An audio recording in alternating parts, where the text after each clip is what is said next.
And in an interview with Bloomberg News ahead of the Nuclear Security Summit, President Park reaffirmed that South Korea is committed to nuclear nonproliferation and that denuclearization should start on the Korean Peninsula. Hwang Ho tells us more. The leaders of 52 countries and 4 international organizations will highlight the achievements from previous meetings at this year's Nuclear Security Summit, including the efforts by individual countries to reduce their nuclear arsenals as they build a more sustainable security architecture for carrying out their denuclearization commitments in the future. Although persuading North Korea to give up its nuke is not on the agenda, President Park Geun says South Korea remains firm on its stance that it will lead the world in denuclearization and not develop its own arsenal.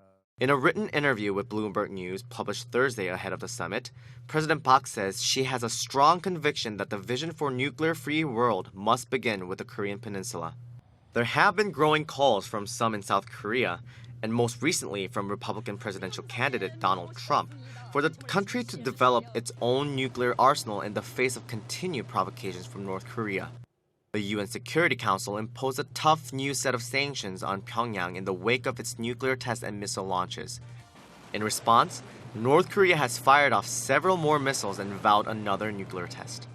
President Park said the North would self-destruct if it continues to go down this path, and said that it's a problem that should not be neglected, as it will lead to an irreparable catastrophe on the Korean Peninsula and the collapse of the foundation for peace and order in Northeast Asia and the world.